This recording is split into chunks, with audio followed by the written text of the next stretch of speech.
Thank you for coming today. I'm going to be presenting work that I'm conducting in conjunction with colleagues here at the University of Georgia and the University of North Georgia on the condition of septic infrastructure in Athens-Clarke County. And none of this work would be possible without wonderful collaborations with the county and other institutions, including UON. But and many people in the county have supported this work, but I would like to specifically highlight Dave, Mary, Mike, and especially Cheryl for her passion for septic infrastructure and supporting this research. So we know that globally, on-site waste treatment systems or septic systems are exceptionally important to support wastewater infrastructure development. And in the US, about 40% of new developments are still permitting and installing septic systems to support wastewater treatment. When they are installed appropriately and maintained, septic infrastructure can be exceptionally important and the most cost and energy effective way to treat waste. But data suggests that they have a lifespan about 20 to 30 years and they should be pumped about every 3 to 5 years. I want to highlight that the data pertaining to lifespan and maintenance are exceptionally limited and much more work is needed to actually assess those time periods. But what it does suggest is that many jurisdictions within the US are facing an issue of aging and obsolete or poorly maintained septic systems. In many jurisdictions, we don't know the location, the number, the condition or maintenance, or the failure risk of tanks. And we are exceptionally challenged by a lack of data and records, many of which are maintained on paper, and there's no way to quickly search those data. And to obtain better data, it's exceptionally resource intensive with humans, and it can be very expensive. So the purpose of this study was to work within a county that is the exception.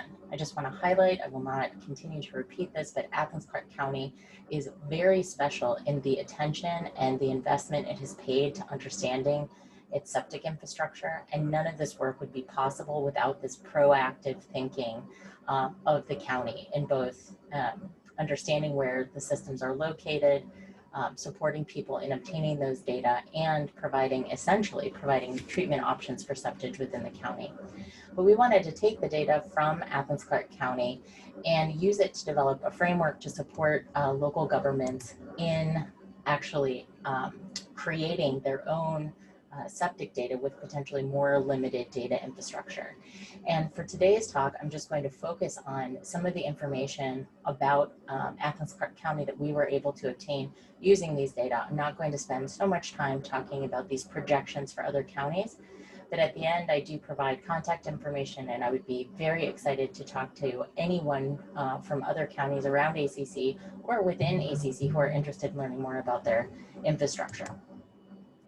So basically what we wanted to do is to look at a jurisdiction, identify areas that present a known environmental risk for tank installation, look at data that we have about individual tanks, consider where these tanks and what their condition are located relative to socio-demographic data, especially race and poverty, as we know that impacts access to and ability to maintain water infrastructure, to create some sort of way for local governments to prioritize either on a tank by tank level or on a watershed or census block level where they might want to invest in policy development. So the first thing we did, and by we, I want to highlight my undergrad, Rebecca Parsons, who's a co-author on this talk, collected data from the county, and this is Athens-Clarke County, and we downloaded these data in November of 2018. So folks from the county that are aware that the data were presented here are older than what currently exists.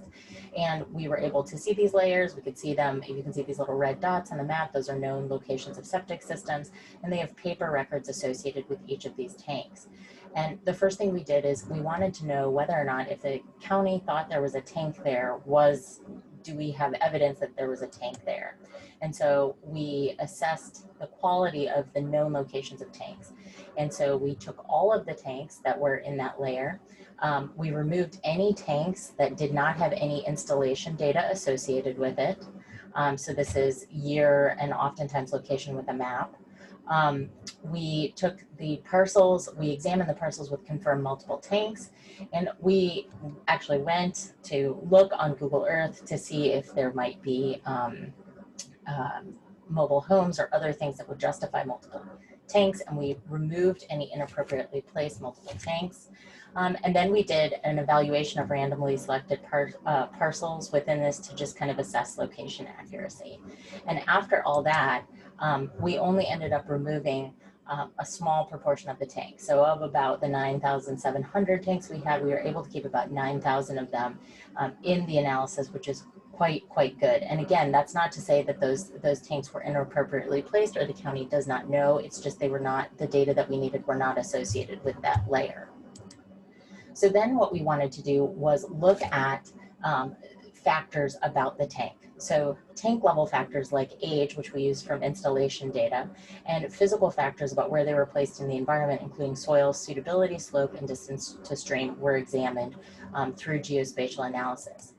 And I just want to highlight, these are some of the, I'll move out of the way so you can see Big Creek, but these are some of the sub-basins we're working in, so you can see based on this where the tanks are. So we put those tanks in the sub-basins, and you can see that in the sub-watersheds that we have identified here, tank density is not evenly distributed throughout the county. And unsurprisingly, in the center of the county where sewerage is fairly widely available, it's not surprising that tank density is lower.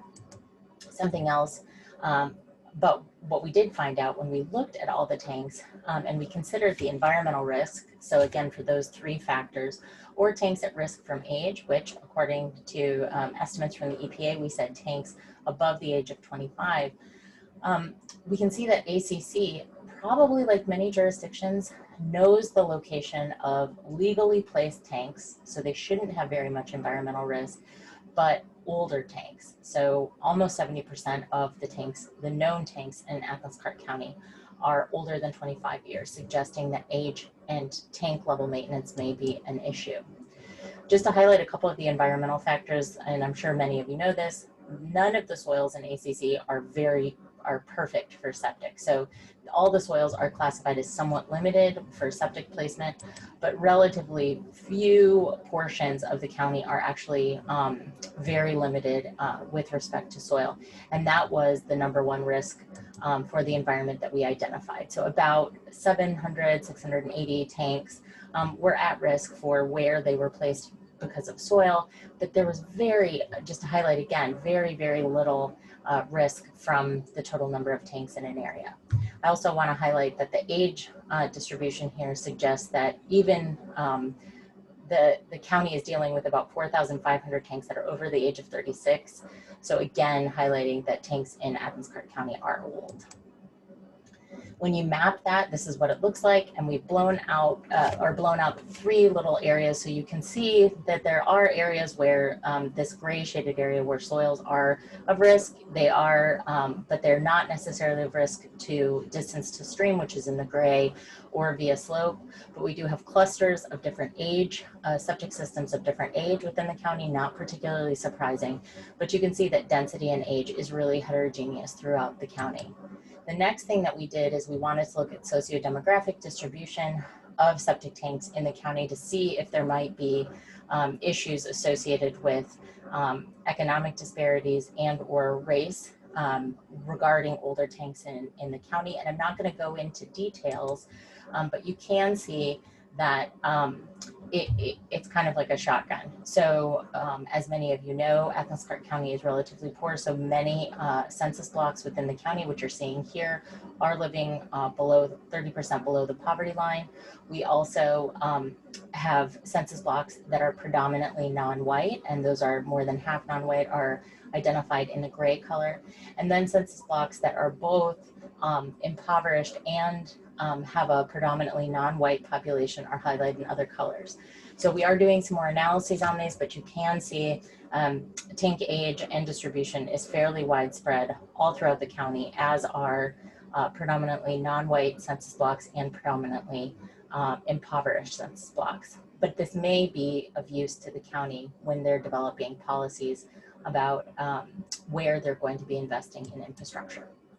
So the last thing that we did that I'm going to discuss today is we wanted to figure out how many parcels in ACC that they may not know or we can't assign on waste treatment with known data. So what we did was we took all the parcels in the county generated layer, we removed parcels without sewer connections, we removed parcels without permanent buildings, and then we removed parcels without sewer, but with permanent buildings. And I can talk more about in detail about what we considered a permanent building. And we relegated this number as the parcels that may contain septic systems. And notably, this is what the map looks like. So in the gray areas, the light grays have no buildings on the parcels. The darker gray areas actually have unknown water infrastructure. And this may be problematic. I want to highlight that the county may know what the water infrastructure is, but we were not able to assess it based on known location of septic tanks and known sewer connections with the data layers we were given. And so when we look back at those numbers, there's over 5,000 parcels that we don't have using those data alone an assignment of water infrastructure. And this suggests the county may want to invest, if there are no other resources that can bring this number down, looking into those parcels, and just especially in the more impoverished areas, to see what's going on with water infrastructure. Because we do know that straight piping, or just homeowners adding a pipe to their toilets and discharging directly into the environment, is still a big issue throughout the country. And this is, again, has been documented extensively in the Southeast, especially in Alabama, North Carolina, and Virginia. So to conclude, the state of global water infrastructure is troubling, and reliance on septic is increasing. Septics can be exceptionally effective, but we need more data to inform management and monitoring efforts. Marginalized communities may be at special risk for septic systems failure, and hopefully with some of the tools we're developing, counties could make some sort of prioritization so that could be applied to other counties. And the ACC data are exceptionally special, and they can be used to ask important but unanswered questions about septic systems. So I just want to highlight how awesome the ACC data are, and thank them again. And I'd like to conclude by saying we're really excited to do this for work with other counties in the watershed, especially those upstream of Athens Clarke County, to get a better handle on what septic infrastructure looks like upstream. And you can contact me with any questions either at kcaps@uga.edu or capslab@gmail.com. Thanks so much, and I hope you have a great day.